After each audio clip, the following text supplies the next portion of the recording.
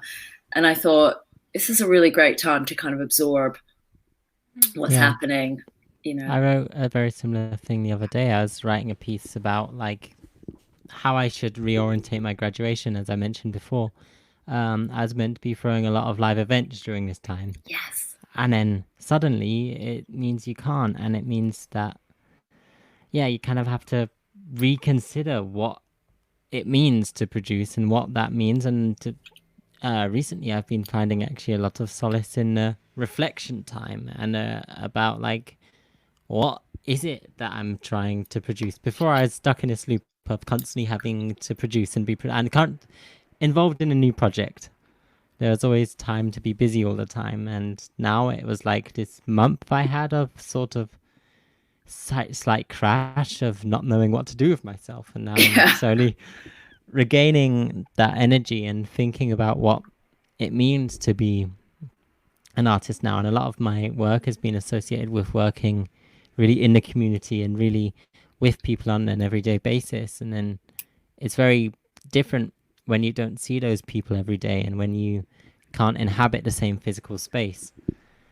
Definitely. I think that for me, that's been the biggest change, I guess. Mm-hmm. Yeah. That must be such a challenge when you're expecting to do your final show, and I really feel for you. It's a huge change. I mean, me and Milou have both felt this massively. Yeah, it must be a blow in some ways, but I do feel that it's a time, there's this incredible creativity coming out, and also there's this really weird leveling happening, because I think even in the art market where it's, you know, miles, you know, above, who knows, it's operating at this other level, let's say, and it's still very, even online, it looks like it's still very kind of VIP sort of setup. But I've just noticed that when you turn up to workshops and stuff, you know, everybody's sitting in their gym jams in their front room or whatever. You know, they're just, whether it's a director of an international play, do you know what I mean? You have suddenly, we're all at home. We know that we're all at home. And the access, and I think there's been a bit more generosity. And I'm just and it's just become more clear that those people are just how reliant they are on artists. You know, it seems like a lot of the conversations happen at a high level, sort of without us.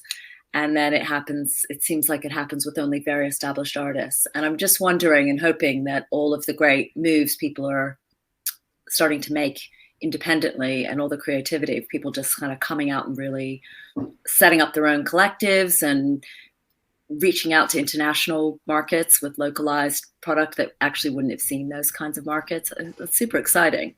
Yeah, I have to say, I haven't been doing it.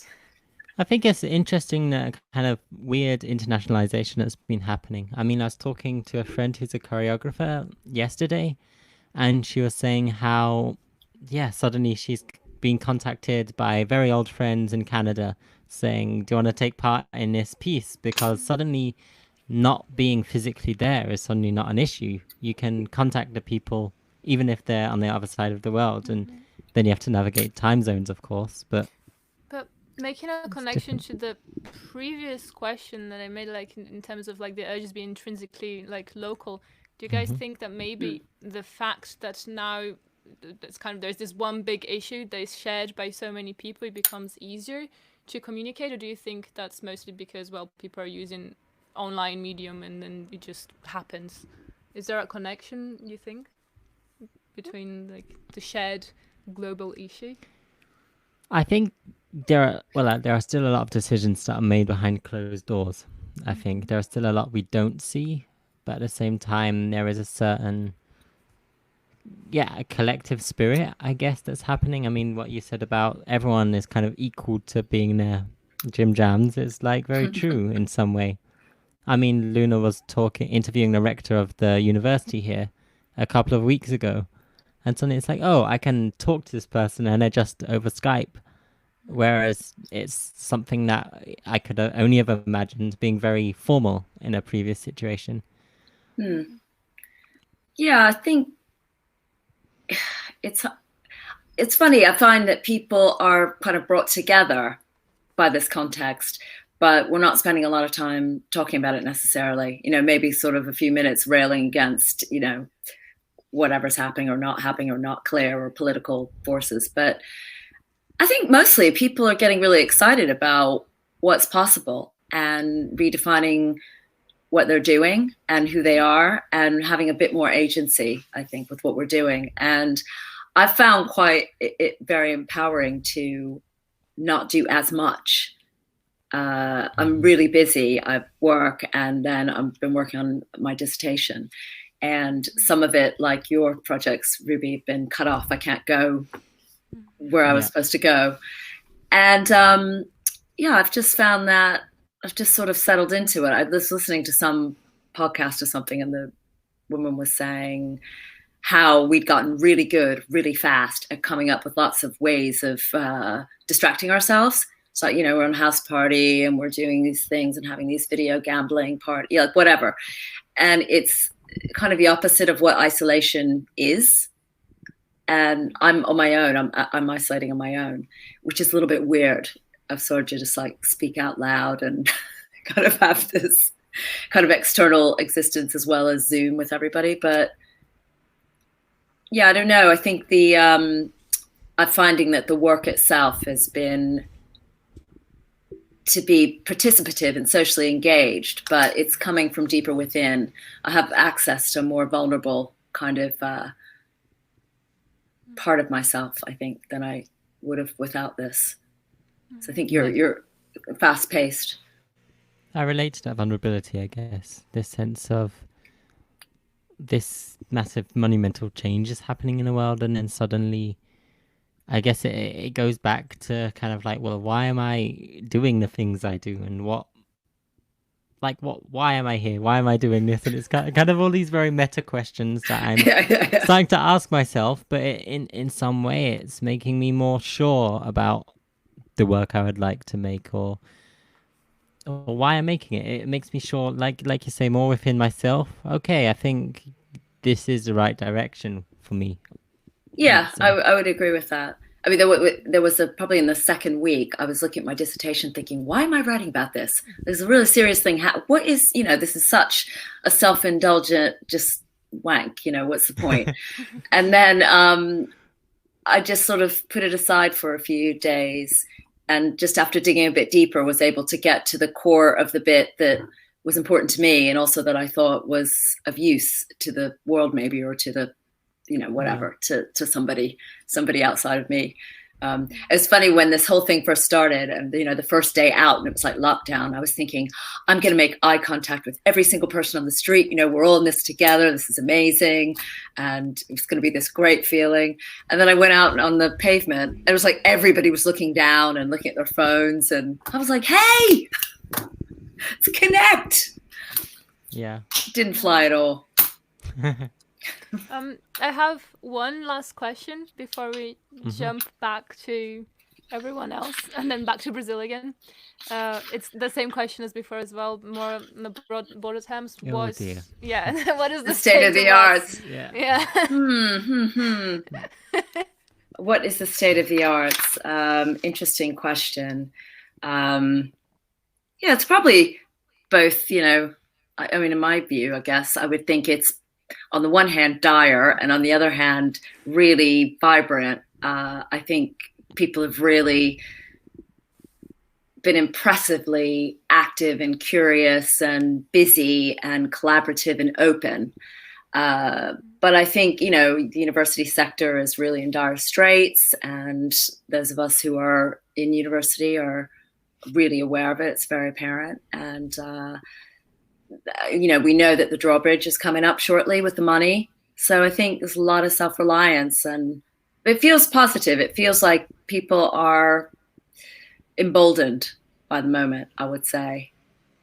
I don't know what you think, Ruby, I at think all. I've been a bit distant from the art sector in Britain. I mean, I've been living here for 3 years, but I mean, what I feel from my friends and my family back home are working in there is like, I think everyone's aware of how tough it's getting and how there's a lot of money issues and there's a lot of problems, but also people are kind of still being really creative in the ways they perform, in the ways they get out there. And at least I've got family in Norwich as well as families in London, and both places have a really, really vibrant local music scene. And that comes from the young people themselves who making music and go and making stages for themselves. And it's not about the money as such, so it's just about maintaining the minimum of having places to perform and places to see things. And there's still a large sense of, even if there isn't any money, we'll still make things, and we're still going to make a platform for things and create. I think that urge for creation is still very vibrant, but I think with funding it gets harder and harder, and I think we're all very aware of how with this crisis it's going to only become harder than it has been over the past 10 years. You mentioned the funding. Usually, where does the funding come from? Do you have more like state funding or private funding? How does it work in England? Oh, it's not. I mean, it's just the grants. I mean, I think it's what they were talking about earlier. There, loads of grants, and then a bit of philanthropy at certain levels, and a lot of hard graft bootstrapping, and a mix of kind of entrepreneurial art that goes on. But I think it's helped that Brexit has been brewing in a way, because I think we were prepared for the difficulty, and then this has happened, and it's just, people are just doing things. And also I think there's this really great relaxed spirit that reminds me of festivals, that kind of surprise and delight kind of energy. So you have people doing like mobile concerts, so that it's, like doing their bikes up and just driving along and singing and getting megaphones, and people doing photography series of people through their windows and doors, and people putting messages. There's a really interesting artistic dialogue going on, I think. So I feel it bodes well, but the funding situation's been dire for years. It's what's been available. It's been it's nothing new. Yeah.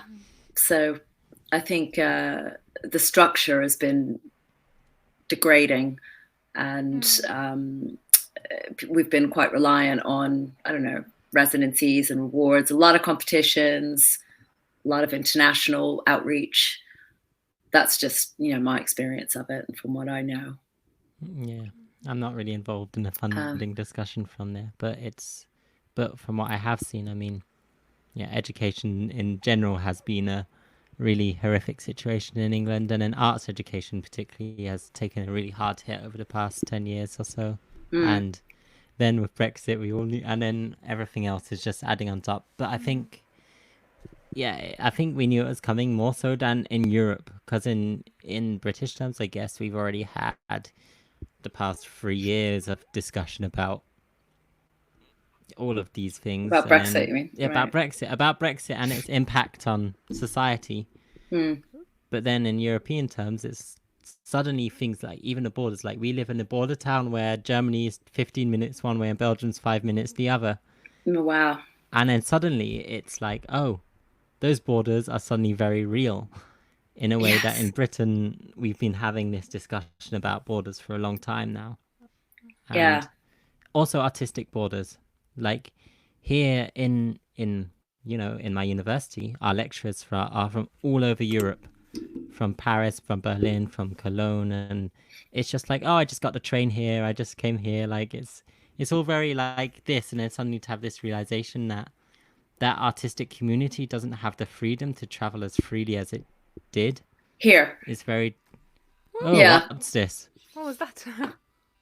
Do you mean here? What was that? Yeah, we've got a noise going on here. One moment. I don't know where it comes from. I don't know. We've got a noise. One moment. What's it sound like? Please stand by. What is that? Is it that little buzzing? That magnetic think- sound? No, it was a very loud noise in our headphones. Maybe Okay, now it's back. It's okay. Okay, it's back. It's okay. Oh, Yeah, that's odd. yeah. I was going to But- say, so move my thing. No, it's alright. Yeah. But I think, I'm gonna be jumping Okay, back we to can jump back everyone, now. so everyone. Yeah, knows. yeah. Yeah. Sound good? Okay, I'm bringing back everyone from their dreams. They're alive.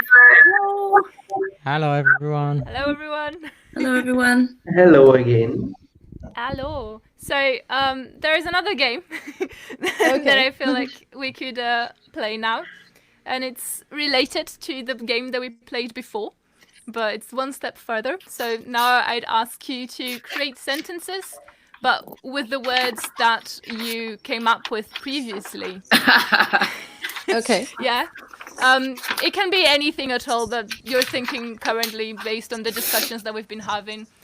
There's no general theme for the sentences. Whatever you can form with the words. So what I was thinking, we could all just choose a word that we think it's nice, and then we put them up, and then one of us makes the sentences with one or all of the words, or just two, whatever you feel more comfortable with. Is that clear for everyone? So we each hold up one word, and then we make a sentence from the mix of words we put Yeah, up. so we have 6 people. So 5 people put up their words, and then the person the 6th person comes up with the sentence. Okay. Yeah? Okay. Okay. Oh, okay. Ju, is it okay if you start? Okay. Okay. So we have dictator. Soup, power, pass, and life source. Yeah. So, okay. The pass that we are giving to the dictator soup that is currently in power in the world is draining our life source. Wow. Good. Okay. Do you have more questions? Petronella, you want to be next? We can pick different.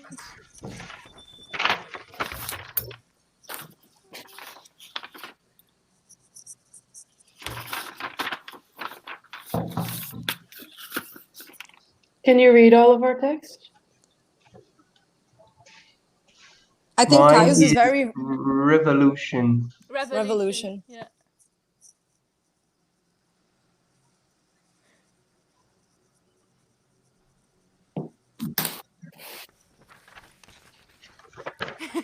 This is a hard one, but there is something that you can mix it. Da, da, da. Pressure. Or we can I just have do to do another. it again. I thought I was Oh, done. I didn't hear you. I said protest against the overload. Chaos? something- The overload flop. Salvation. Revolution. protest against the revolution flop. Who causes the chaos, and then the last word. Nice. I mean, you guys don't need to use all of the words. If you feel like you want to use just one word, it's okay as well. Okay. Who wants to go next? I can go next. Yeah. Okay.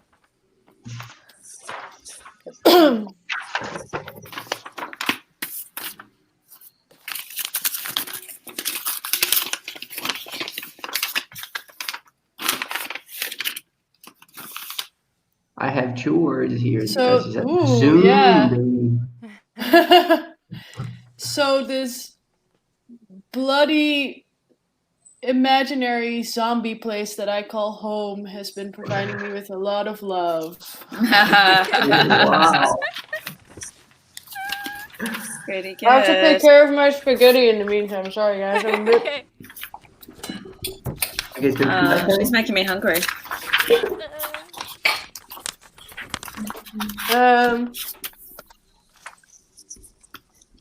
okay, it's my turn, guys. Yeah. Yep. Okay. Oh, Jesus. Oh, difficult. Yeah. I need sun, I need love, I need fair, because necessary bullshits are closed in my life. Okay. Last one. Ooh.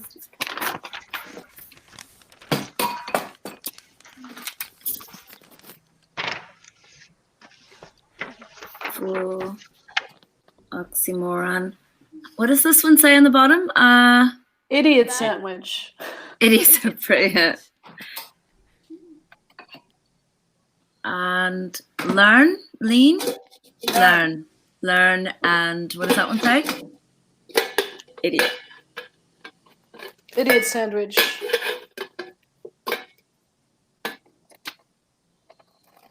It's an oxymoron that these fools and idiots will ever learn because they live in an idiot sandwich. I don't know. I'm sorry to put you guys through this. I just find it quite entertaining. It's super funny to do, yeah. We're at your service. Yeah. Yeah. Do you guys have any thoughts on the previous discussions, or you want to jump already back into Brazilian topics? I don't know how much time you guys have, because we've extended already a lot of the time. I think it was really nice to hear the piece. I really liked it. And then I also think it was super interesting to hear you guys talk about like everything in the topic. I think it was very interesting to listen to. And also, I mean, I just love hearing your British accent, you know? For me, I'm like, you can say anything. I don't have I'm one. like, I love it. Proper English. I'm like in heaven. I'm like every English I think is English. If you make yourself understood, Quite. it's okay. Yeah. Yeah, I can't take credit for that bit, but Ruby, thank you for your dulcet I will tones. provide you with a very British accent. Yes, thank you. I also like that okay. you agree with me. I love that. British accent in an ASMR microphone? Yes. Always makes an accent sound better when someone's agreeing. Indeed. Just the softness of it. Shall we? Okay. Shall we go back to Brazil and then we see if you guys are still up for a general discussion of some sort? Sure. Yeah. Brazil, your turn. Yo! Okay. Smell. Enjoy. Someone's doing. No, there's a fire. I hope it's barbecue, but it's like a fire. There's loads of smoke. Oh goodness. That doesn't seem pleasant. I know. Yeah. Well, there are a lot of trees there, so it could be an emergency. I don't know. We'll find out. Oh crap. You wanna It's have the a look? Amazon rainforest burning. I'll show you when you come back. Okay. Okay. Yeah. All right. Okay. There we go. Yay! Brazil time. It's Brazil time, finally. I was waiting for this. Okay, like with everyone, I'm just gonna show first what you guys sent me, and we Okay. can start from there. I'll start with Juliana's because it's already here, and then I'll pop back to Caio if that sounds okay. Okay. Okay. I'll take my Indeed. time again finding the screen sharing stuff. Okay. And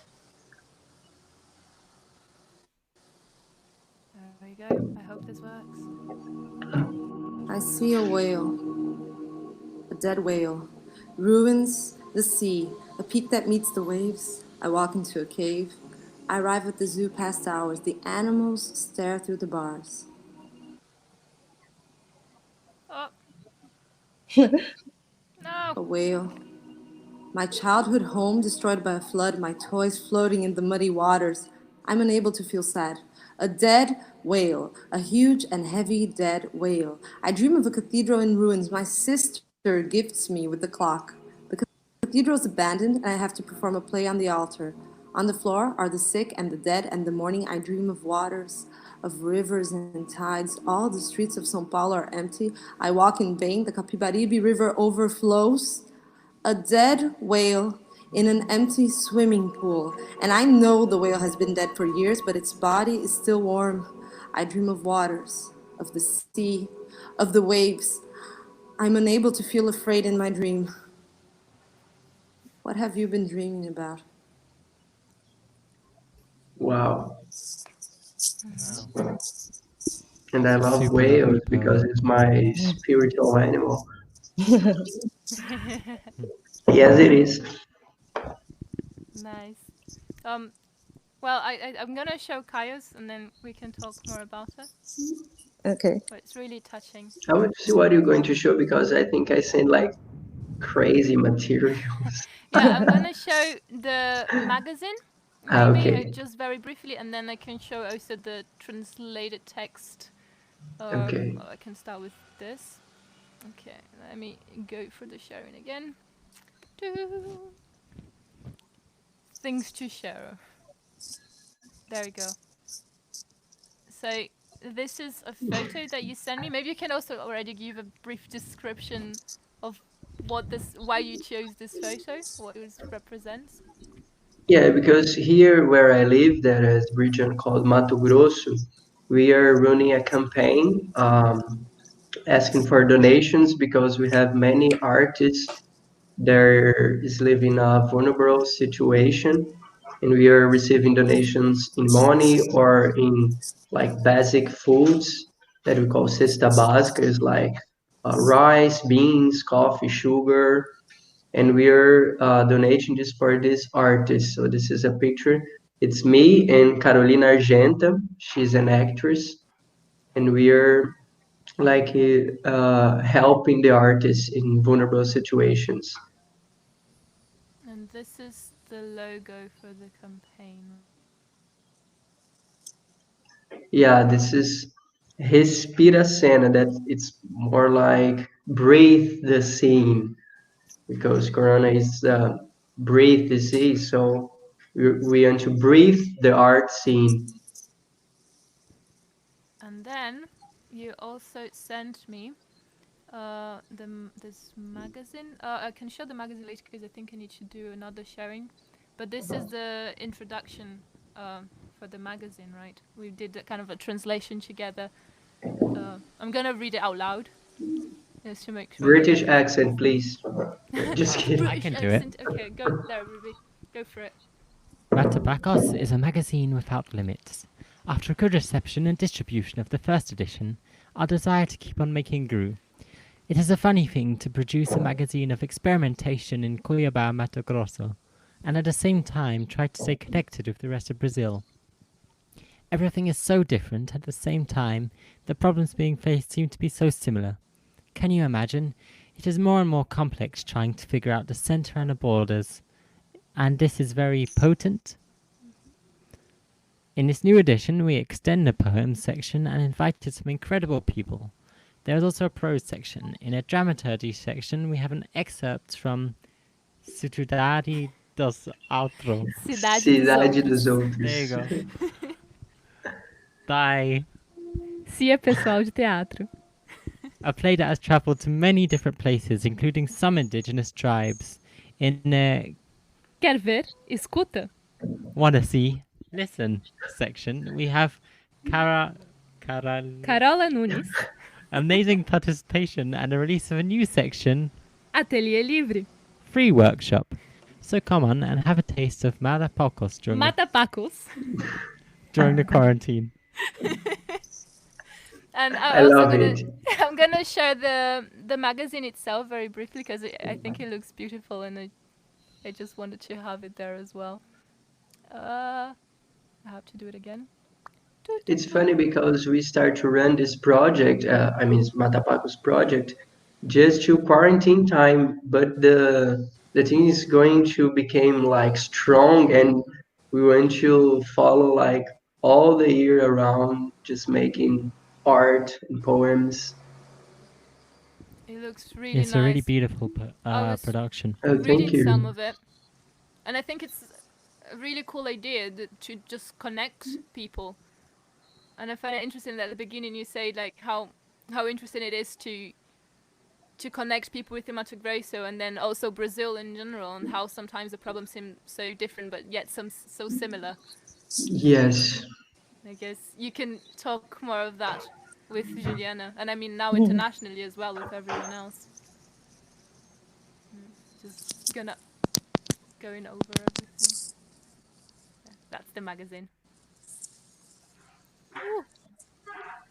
We can send a link if, I don't know. Yeah, If anyone wants. Yes, I'm that gonna would be send the great. link on the chat. Whoop. There you go. Yeah. So, what was the reason, or like, what motivated you sharing with us this two things, like the magazine, the photo, and the short film that you did, Juliana? Do you want to start, Caio? You can go. Yeah, Caio? Yeah, go ahead. Oh, me? Okay. When Luna asked me for material, I thought, what I going to send, because I'm not even production any of artwork. I'm taking this time just to observe, just to watch what is around, trying to be connected. But we are working this project, this magazine, and the campaign. So I send the photos because Respira a Cena, breathe the scene, is a very important way that we are trying to help the artists and try to make the art alive during this time. I make part of the scenical arts of Mato Grosso, and we are suffering too much because we are the art of presence. We need to be present, and in the virtual world is harder because we have like other borders to deal.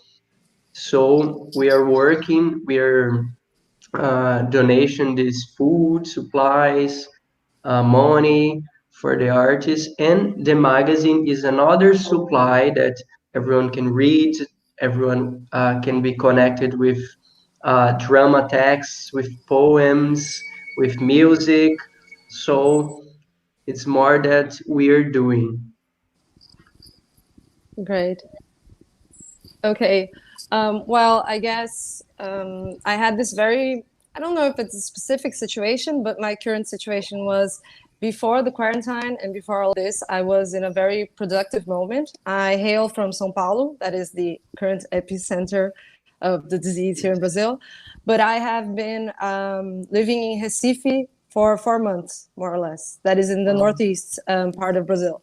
And we were rehearsing a play that was due to open in São Paulo now in May, with a company here in Recife.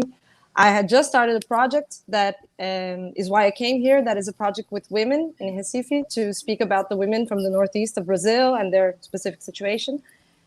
And I was in the middle of all of this, and then there was quarantine and everything stopped. And I think the weird part is there was this huge pressure of, okay, so now everyone will be home and you can produce a lot of stuff, you can create a lot. And I am an actor and a stage director, and I'm also a visual artist. So I'm an illustrator. And there was this feeling, I feel like now we have to produce. Now you're at home, so now you can be creative and now you can produce. And the feeling I had was that keeping in mind everything that was happening in the country, all the people that were dying, both of the disease and of hunger, it seemed like everything that I was doing was rendered empty. It didn't make any sense anymore. And I think I spent a whole month completely unable to create anything at all, and just kind of soothing myself and trying to understand what was happening, and feeling this huge rage because I identify as an artist, but I fiercely identify as a Latin American. And as a Latin American, I feel that as a Latin American artist, I have almost an obligation to feel a great rage right now. We have to be enraged because the world is ending for everyone now, for the world. Everyone is making these jokes online like it's the end of the world. But at least here in Brazil, the world has been ending for months now.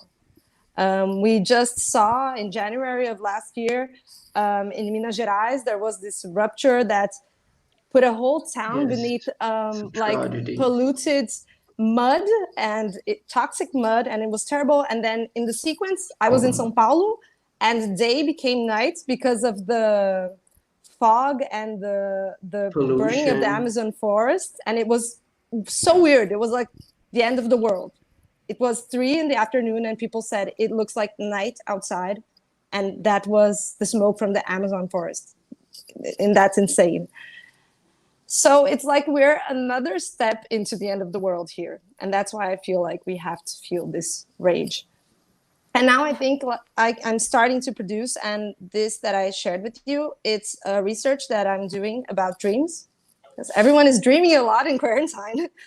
And I started reading a lot of theories of why that is. Why are we dreaming so much?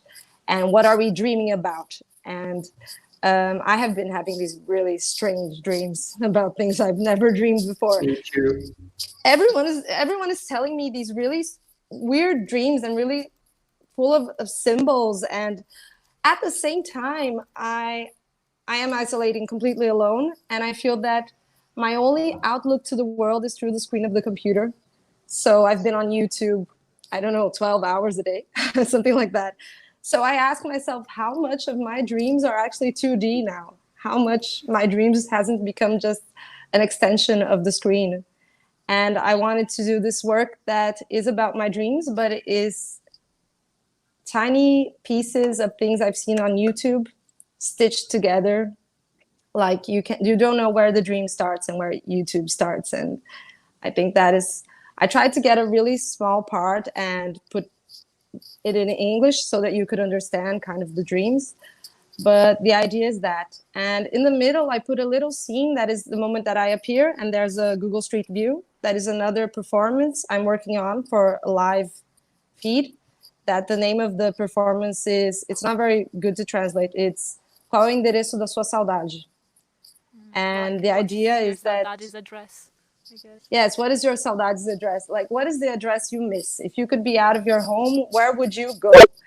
And the idea is that I project on this wall and onto my body the street view of the addresses people are submitting at the time. And I have a composer that is composing live based on these images that my body and the projection make. So I put a little part of that into the video just to mention it. I'm sorry, people, I speak a lot. Be prepared. No, but it's nice. It's nice. Related to something else I had mentioned regarding being Latin American and being an artist. What do you think would be the main differences between being an artist within the Latin American context and being an artist in England and the Netherlands based on what you've listened to so far? Yeah, that's really funny because I was listening and I think I hadn't thought so much about the differences. And when I started listening to other people talking, I thought, wow, there's a huge difference. It's completely different. Yeah. It's really weird because specifically in Brazil, I think we have this very strange situation that is, we have Bolsonaro, that is a lunatic, And as artists, most artists are against him and are criticizing his government and have been doing this since the campaign. And the strategy to deal with this from a political standpoint was to tell people that artists are the enemies, that artists live out of public funds, that artists are all corrupt, and that artists don't care about the future of the country, and that artists are just people that don't want to work and want to live off government money. And people hate artists now. That's But basically it. there's terrible things that they called us pedophiles, They call us murderers. pedophiles, murderers. Yeah, there's I have been more. thrown off buses because I'm an artist. I have been thrown off Uber cabs because I am an artist, and the guy said I don't carry artists in my car. I have been publicly humiliated in many situations. So people who don't like, recently we had an actor, an 85-year-old actor that committed suicide. And a bit before his suicide, he recorded a video saying, people, actors are not your enemies. Stop We are dreamers. acting. We are dreamers. We are just dreamers. Stop acting like we're the enemy. We're not the enemy. And this is the situation. So I don't even have to go into the question of funding because there is no such thing as funding. But it's hard even to, it's a political stance to call yourself an artist nowadays.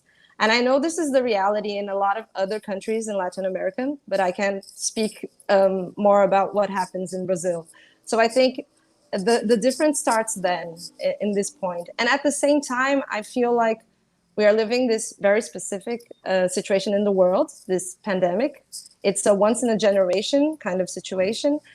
And as an artist, I feel that we have the need to take this window to show the world and to discuss with everyone all the contradictions of the system that we are in. Because what is happening, at least in Latin America, we are deeper into problems that we already had. So people were already starving, and now they're starving faster. People were already not getting healthcare, and now it's more obvious. But this moment is just showing us all the contradictions we live in. And I feel that as artists, we must be enraged, and we must be on fire, and we must find some way to throw this up in the air so that everyone can just catch the pieces and do something about it. Yeah, I feel like, Caio, we were talking earlier via WhatsApp, and you mentioned some of the activities that you were doing, and you mentioned, I mean, you already mentioned some of the Cesta Básica, but also that you managed to get the government to give some funding to people. Can you talk more about that? Yeah, the campaign Respira Cena, we make like many virtual or non-presential meetings. We started to do research to see how many artists had your plays or presentations crashed because the quarantine. For example, I was running an art residences. I was directing one play. I was acting in another play, and every single activity was interrupted by the quarantine. So no money for everyone.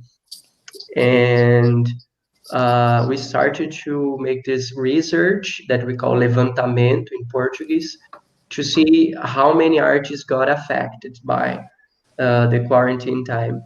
Then we invite the government for a meeting with all the artists, and we send projects that we made.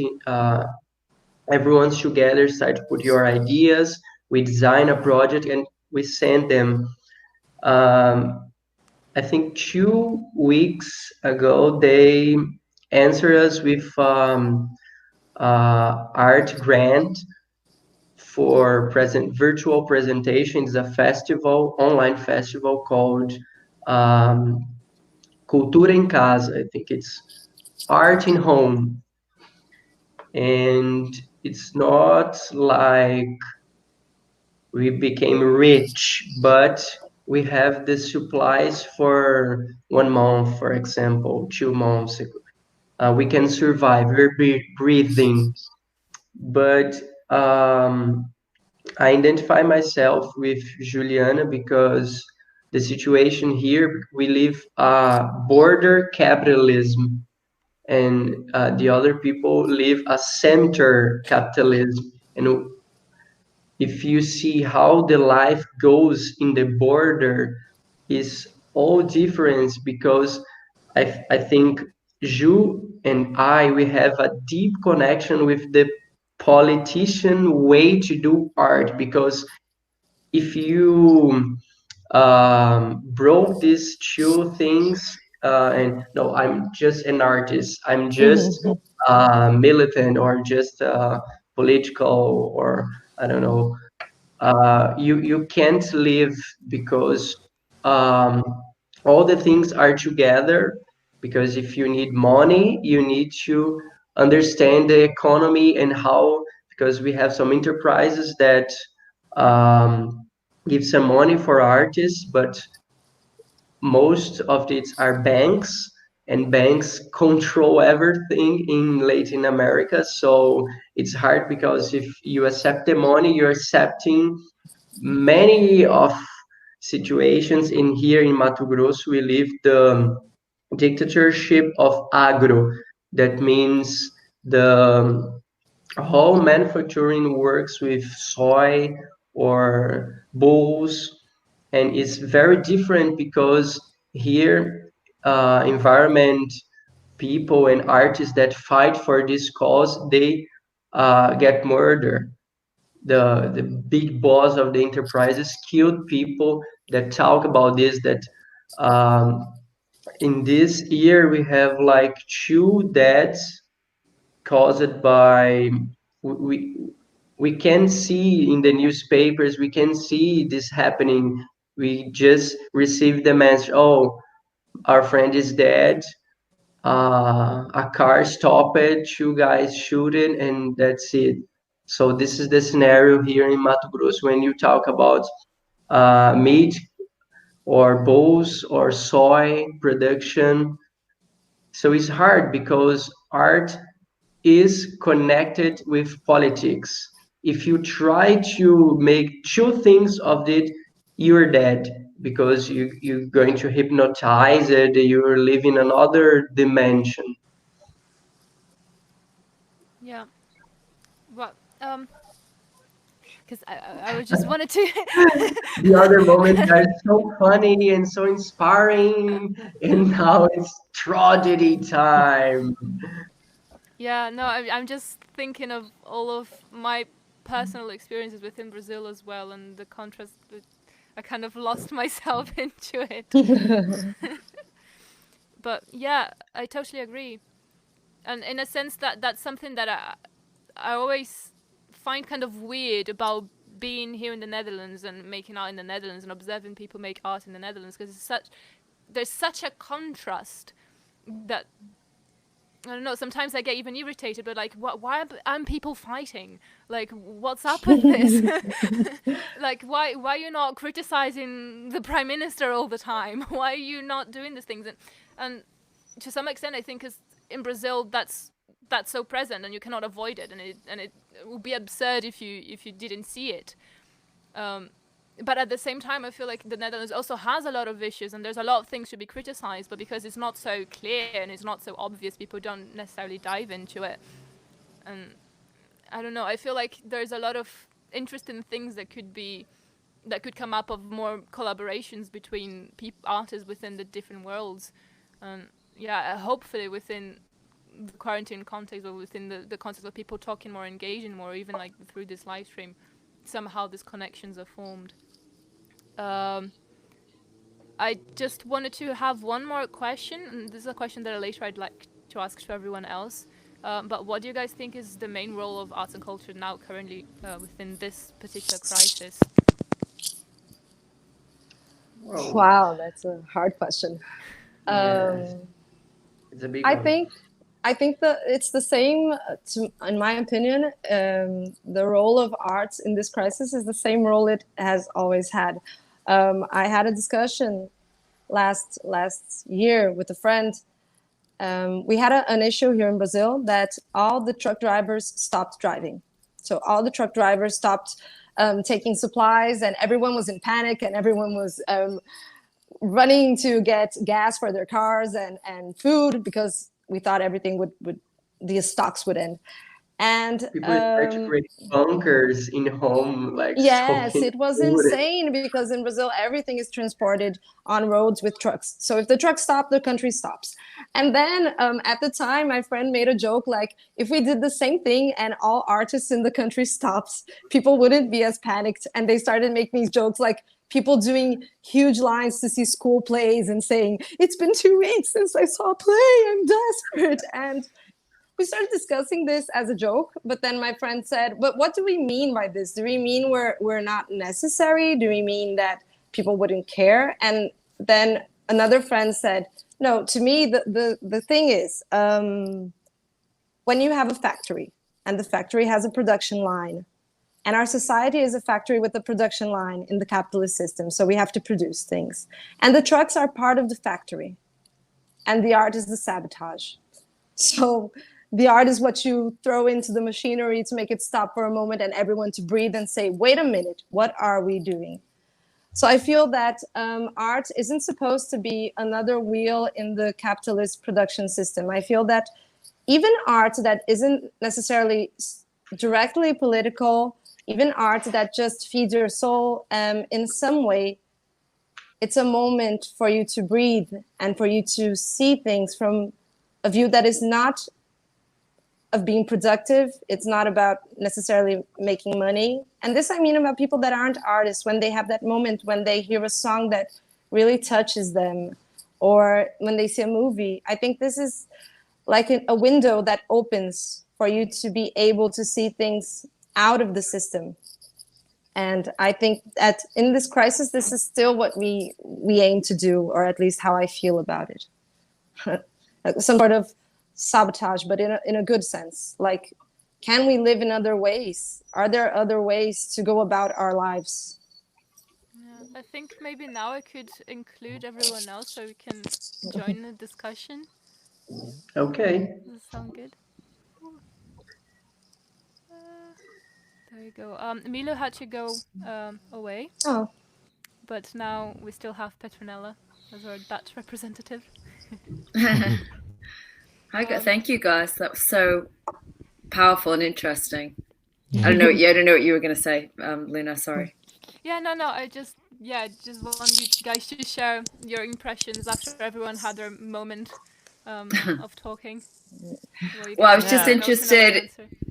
I was just really interested in, the contrast that you raised about, just on a surface level, the experience, let's say, of being an artist in our respective regions. But I suppose one of the things that I personally do and that I'm interested in is always looking for the kind of universal experience that's a part of my point of view as an artist.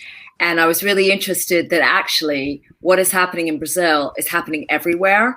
It's just that the urgency and, the sort of brutality of it is closer to the surface. And it just brought me present again to all of the BS that's happening where I am, let's say, in Britain. It's the regime is quite similar. A lot of the stuff is happening, but there's so little transparency, and there's such a machine to sort of anesthetize, society basically with goods and services and other aspects of life that, people let things slide and maybe let each other off the hook in order to get a little bit of a foothold into that machine instead of acting as a wedge or a way to give perspective. And it's just really good to be mindful of, instead of shaking your head and saying like, wow, those poor people, it's not happening here. It's exactly what's happening in most of the, it's happening in America, it's happening here, and it's happening in lots of other places in Europe. I couldn't speak about the Netherlands, but so I think my experience is happening here as well. Rutten is quite okay. What did you say? Rutten, our leader in the Netherlands, he is okay, I think. I mean, we could have done so much worse. I'm just impressed that like the whole world managed to elect the crappiest leaders at the same time, and at the same time as the pandemic. It's just really, really bad luck, But I don't think it's bad accident. luck. I think it's the system trying to perpetuate itself. Yeah. Because, for instance, I here agree. in Latin America, our whole history has been about foreign interference, because we are like the backyard of the United States, and they see us so much as a backyard that they call themselves America, and we are American. We are as American as they are. We're just Latin Americans. And I think that anyone who followed everything that happened during the elections in Brazil knows that this isn't bad luck, and this isn't bad choosing. This is the effect of 500 years of exploration in Brazil. This is the effect of a dictatorship that was never completely healed. And this is an effect of very specific foreign interference in the elections, and with the fabrication of fake news, with all kinds of manipulations. And I think that what is happening in the world is the system trying to perpetuate itself. Yeah, and I think it's not. Yeah, I guess like from what I said, you said Rus is okay, but I myself, as a queer person, have been feeling quite the opposite. Here in the Netherlands, I came here with a certain false premise of the Dutch as a tolerant society, when in fact I found quite the opposite. I've come here and found out about the brutal racism, the brutal homophobia and transphobia, and the brutal non-acceptance of anything that's not straight and white and upper class. And even within Dutch society, I've seen a huge amount of classism, and it's something that's happening all over the world, and is, for me as an artist as well, really important. And yeah, what you were saying about art being so tied to politics, I realize in my everyday life, and it's something I really realize. And I think, not quite sure what to say with this, but it's just this brutal understanding, and with this pandemic on top of it, when we're all forced to stay in, and then when you look at the news and you look at places like Hungary and Poland and what they've turned to in recent months, it's like the whole world is, it's like this oppressive force, and it's like trying to work out, how do we survive this? How do we react to this? And I want to be as revolutionary as possible, but yet in many cases that is dangerous. I have a question here then. What does it mean to be revolutionary as an artist? I think being an artist is revolutionary. Yeah. Yes. Yeah. God, I was especially in thinking Brazil. that there is a key that is very powerful to connect the things, because it's body. When we talk about art, we are talking about bodies performing singularities. Everyone has a body, everyone has an individual mind, dreams, and their singularities performing by the body. But we are living a movement that starts to learn how to hate some kinds of singularities and this performance in their bodies. So for me, it's very close, the idea of art and body. And coronavirus has the same key, because it's about bodies. Bodies is more like, I know we have like woman bodies, man bodies, we have all the sexism, the homophobia, transphobia, but bodies are like universal. We need to talk about bodies, because bodies walks, bodies buy, I don't know, it's like our bodies are performing something. And this kind of free time, this dream free time for bodies, are increasing some hate and rage for some old stupid people that believes that bodies has just one shape for bodies, that woman, you need to wear a long dress, to be like in home, cooking for your husband, take care of your children's. The gay son is supposed to be locked in the closet, never kiss a boy or the lesbian girls. It's like being a secret, take your body inside of your body. And we are fighting against this. And the arts, for me, is the most powerful key to recognize myself as an individual, because I saw some place, I watched some place, and I saw myself there. I saw the subjections and the actions that I recognized myself as an individual through the art. So I need the art to see how singularity I am, how different the things are. I need this. This is for me like an individual living in a collective way. So this is for me the most powerful thing about arts, recognized as humans or people that have the free right to be different. And I think what I said, that to me, being an artist is a revolution, and every work of art is a revolution. Because when I listen, for instance, to Petronella's cello, like I did earlier, and that moves me, and that creates this instant connection between me and her, even though we're so apart. And to me, this connection is even stronger than us talking now on the chat, because it resonates on a different level. And I can't eat her song, I can't drink her song, I can't wear her song, but it's still so powerful, and it's still so important and so vital. And I think this is a revolution, to have something that we can gain money out of this, but it's not a product, because it's something that's on another level. Her song will never just be a product, because it's something else. And I think the revolution is there, you know. That's really interesting. There was some, I guess, what you're saying about the bodies, and also what you're saying about the importance of art.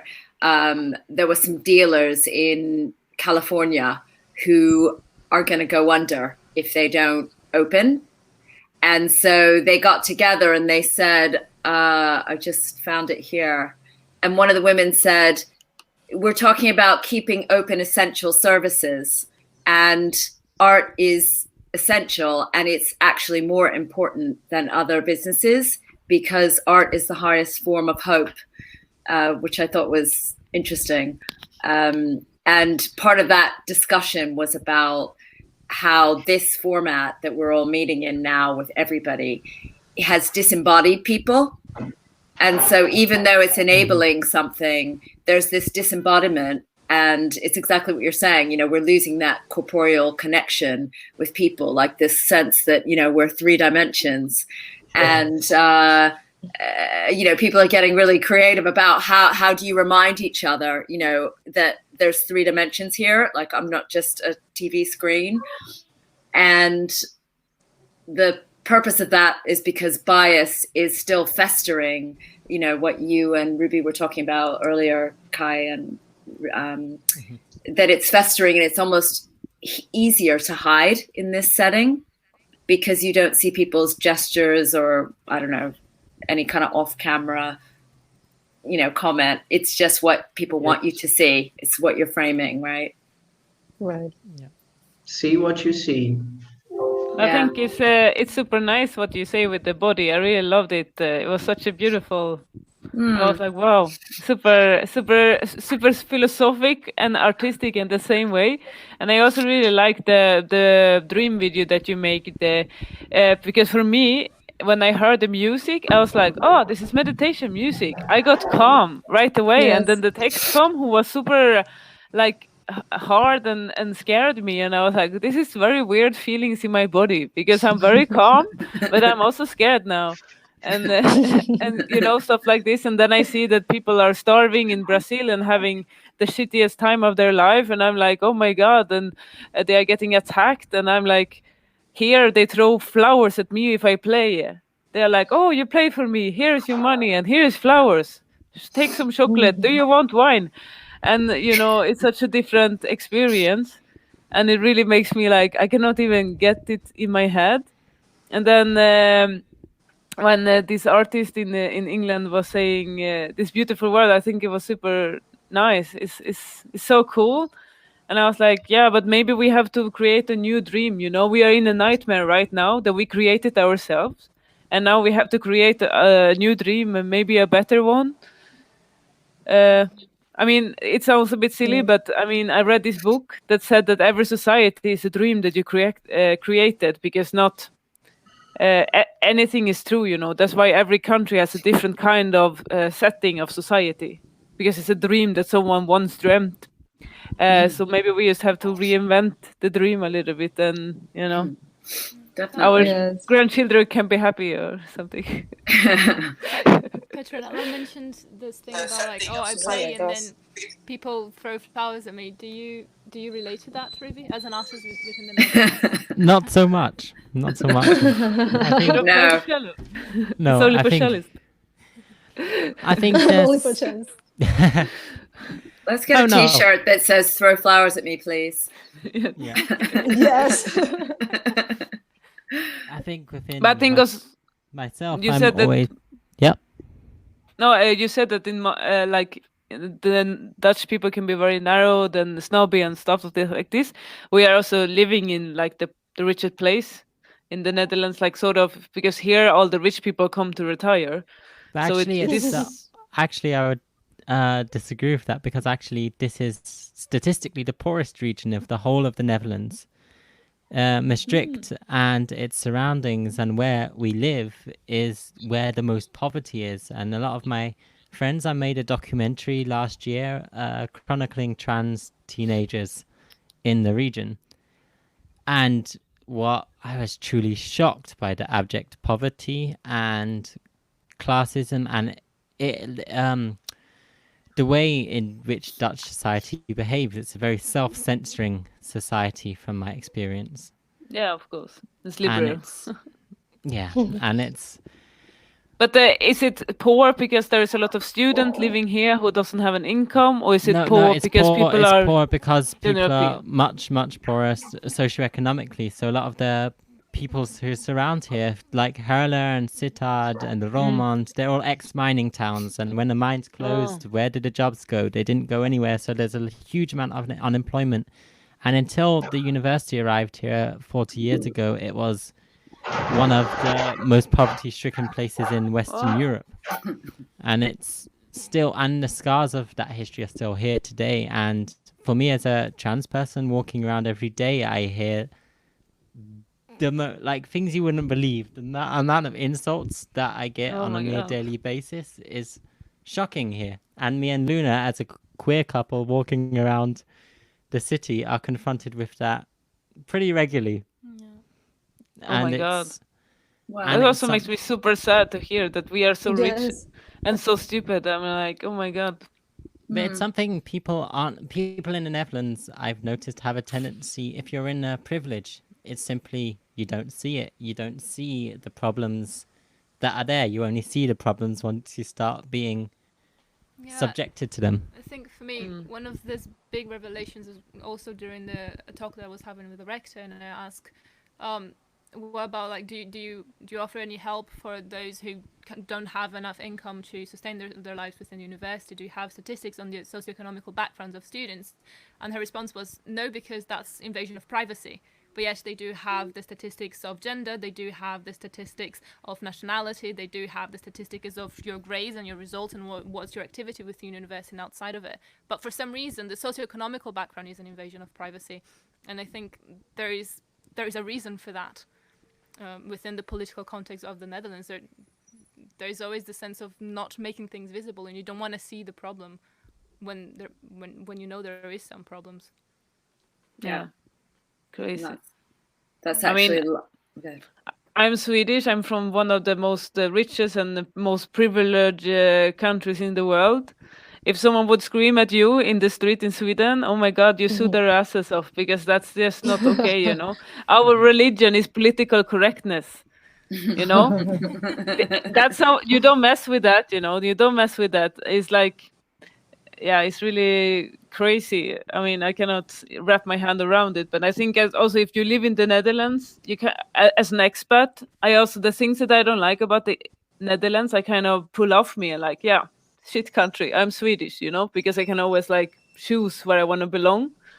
So when they do stupid things, I'm like, oh, I'm so Swedish, you know, I'm Swedish. I don't relate to this this behavior, you know, because for me, you know, I cannot even imagine it, because in Sweden, we don't, like, if it happens, it's like very rarely, and then becomes a really, really big thing.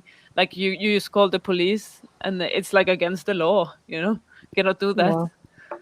It is such a good reminder, though, that all the cities, especially big cities around the world, you know, like Amsterdam, which is not where you are, had this reputation that sometimes the country sort of carries on the back of that, and you get this idea of this, fantastically pluralistic society where there's and it's all BS in all the big cities as well, but particularly as soon as you get outside of those rings, there is so much ignorance and fear and anger, and I think people forget. I mean, like you said, Ruby, you go there thinking, oh, it's going to be really tolerant.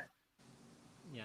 And then it's sort of, what's that based on? Why do we think that? It's, probably a lot of trips to Amsterdam, reading certain things. Maybe, I'm just thinking now, I'm not so clever, but anyway, I'm thinking like, maybe the problem is also that only people let you know when they don't like it, all the people who do like it, who actually feel like it rejoice by seeing you as a couple walk down the street, they don't let you know because they think that, oh, you don't have to hear that. Like, people are very fast with giving their negative comments, but good comments, maybe we are too bad of giving good comics. Maybe that's one of the problem, because if you knew everyone who actually liked it, maybe it will like get out the bad, but you only hear the bad things. Is the issue that you hear the bad things? Like, you barely ever hear bad things about a straight couple walking down the road, but it is very common for you to hear that as a non-straight couple. And I think that's where lies the problem. There shouldn't be that concern at all. I mean, yes, it's good that people say good things. Yeah, that would be great, but we shouldn't be concerned that there are these bad things being just thrown at you all the time. And I think there's an interesting question, because when we talk, for example, in the Brazilian experience, we have layers of privilege. For example, I am a man, I'm a white man, so I have like some privilege that, for example, a black woman like can touch these privileges, and the life could be extremely different and hard for these two kinds of person. And they can work in the same enterprise, for example, or they can work in the same company if you're black and if you're white, if you're a man or if you're a woman. This is an important point. But I think in my experience as a white man, I have to take all these privileges and turn into a way I can stop myself and be paralyzed. I need to do something, and I need to think, I need to carry this because I have all this privilege. Art sometimes can join everybody into the same circle, but if you see by the lines, you can see the difference, you can see the prejudice. So me as a man and a white man, I need to be always looking for tests about sexism, texts or material or theoric or videos about homophobia, or we need to be like researching to fight against this privilege, and then making actions, but not like the white savior, for example. I go there and go help the black people. No, I need to give a space, or I need to give them space to do their fights. I need to support their fight, but not fight for them, fight with them. But there is a aesthetical problem, the representation. We need to see more women, we need to see more black people doing things, and me as a man and a white man, I need to calm down and say, go ahead guys, I'm going to be here in the backstage producing your stuff because I have all this privilege. So it's more like this, we need to think about this, because sometimes for example, Netherlands or the Swedish experience can be very similar of just a white man in Brazil, because we are, you can survive of many dangerous actions just because your skin is white or just because you have a penis. So we need to be conscious about this. Very good. Thinking about these privileges that we all have, and I think they come to us just by being in a certain region, in a certain country, how do you guys think you could collaborate with each other, like considering the talks that we've been having? Or like how do you think we can, I don't know, communicate better? Or I will follow everyone in Instagram. This is the The first ad. I haven't specifically collaborated with you guys, but I mean, all the things I do, like my podcast and my YouTube videos on how to play cello, they go live on YouTube. And when I look at the viewers, because I have statistics, so I can see who is listening to my podcast, for example, is people sitting in every part of the world, which is super random, even if it's only one person. And I'm thinking, how did this little Indian boy find me? But then it's like, it's amazing. Because he can sit there and learn from a opera singer in Germany on how to become an opera singer there, but then you can like steal each other. So I'm always thinking that music is always very international, so everything I do is in English. But yeah, I mean, it's so thankful for the internet, because when I stream a concert, or when the Malmö Symphony Orchestra is an orchestra in Sweden was streaming their concerts now, they had more viewers than they normally have, because they could get audience from all over the world. So I mean, a lot of good things comes to, you know, being online, even though we can only speak with one kind of sense or two. Maybe we can only use our ears and our eyes, so we cannot tense, we cannot feel, we cannot taste. But yeah, you know, you only need one sense to create a memory. So, you know, we can play on that for a while, and then we have to create new ones later. Maybe we can send a box also, you know, with some taste. I think it's really interesting also the stories from all the places. And I do installations, and I'm really interested in sound experiences of small places, like the contribution of sound to politics, you know, in a local place where it's actually, Juliana, you were talking about dreams, and sometimes sound and sound work can tap into a similar space where you can create a sense of possibility that's beyond what you can see, and maybe beyond the body that you're in, etc. So I'm kind of working on that level, and it'd be really interesting to maybe collaborate on collecting some sounds, or collecting some local sort of sense. And I can say more about it in writing, but I'd be interested in doing that. Yeah, I think the interesting thing is that on one side, we're going through all these terrible things, from the pandemic to, I was really touched when Taylor said, oh, you mentioned these things that are happening in Brazil, but they're actually happening everywhere. It's just that in Brazil, they're really brutal and really on the surface level. So maybe it's more obvious, but everyone is going through all these things. And I feel that we have come to a point in our civilization that every place is really too connected for things to happen in just one point. The pandemic is the most obvious example. So if China has a disease, over the months, this disease spreads to everywhere. And we had this really strange feeling in Brazil, because we are in the beginning of the curve here. We haven't gone through the worst. And do you know, like a nightmare when you see something approaching and you know what is coming, but you can't move? We were seeing what was happening in Europe, and then we started seeing what was happening in the USA, and we knew it was coming here, but there was nothing we could do. And it was terrible. It was like the walls closing in on you, and you knew what you were going through next. And in that sense, I think that if everything is connected, and that has a down point, a bad side, there is this really beautiful silver lining that we live in a time that it is possible to collaborate with people from all over the world. And it's possible to, like you said, oh, how did this Indian boy come to my life? And it's possible for this to happen. This is one of the most beautiful things, in my opinion, that we have nowadays. Like, what a time to be alive. I'm talking to people from another continent in real time, and hearing all these different experiences and all these different viewpoints. And I'm sure I'm going to get out of this conversation completely transformed. And I think we can do the same thing on an art level. We can try collaborate and try to send materials one to the other. And if I have a certain view from where I am and from who I am, and the other person has a completely different view, we're going to create a third thing that is different from both, and is unique, and is maybe in some point more universal.